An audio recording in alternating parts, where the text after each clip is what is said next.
চোর ধরতে পুলিশ আসে। এবার পুলিশের বাড়িতে এলো চোর আর চুরি করে নিয়ে গেল অনেক কিছু। হাওড়ার এই ঘটনা, এক পুলিশ কর্মীর বাড়ি এবং সেই বাড়িতে 3 সদস্য পুলিশ এমনটাই জানা যাচ্ছে। আর সেই বাড়িতেই চুরি। চাঞ্চল্যকর ঘটনা হাওড়ার জগৎবল্লভপুরে। ছবি আপনারা দেখছেন। বাড়ি একেবারে তছনছ করে দিয়ে গেছে চোরেরা।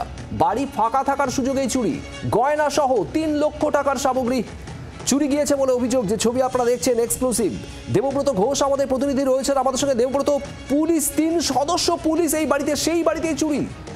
দেখো, একেবারেই শুভদেব, এই ঘটনাই ঘটেছে জগৎবল্লভপুর থানার অন্তর্গত মোসাগ্রাম এলাকায়। এবং এখানে এই বাড়িতে কেউ ছিলেন না, সবাই নিমন্ত্রণ বাড়িতে গিয়েছিলেন। সেই সুযোগেই গত রাতে পুরো একেবারে বলা যায় যে বাড়ি ফাঁকা করে দেয় দুষ্কৃতীরা।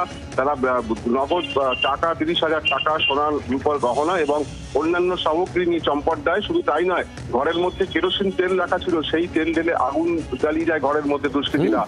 বলে বাড়ি ফিরে এসে দেখেন গৃহকর্ত্রী যে এই অবস্থা, এবং স্বাভাবিকভাবেই চাঞ্চল্য ছড়ায় গোটা এলাকায়। তার কারণ এই বাড়ির 3 জন সদস্যই পুলিশ কর্মী, 2 জন কনস্টেবল, একজন হোমগার্ডের কাজ করেন, আমরা যেটুকু জানতে পারছি পরিবার সূত্রে। এবং তাদের বাড়িতেই এই চুরির ঘটনা। স্বাভাবিকভাবেই চাঞ্চল্য ছড়িয়েছে গোটা এলাকায়। জগৎবল্লভপুর থানার পুলিশ ঘটনার তদন্ত শুরু করেছে, কিন্তু এখনো পর্যন্ত দুষ্কৃতীরা অধরা। শুধু এই ঘটনাই নয়, এর আগেও এই জগৎবল্লভপুর থানা এলাকায় বিভিন্ন জায়গাতে চুরির ঘটনা ঘটেছে। কয়েকজনকে পুলিশ গ্রেফতার করলেও আবার সেই চুরির ঘটনা কিন্তু এখনো পর্যন্ত সেইভাবে থামছে না।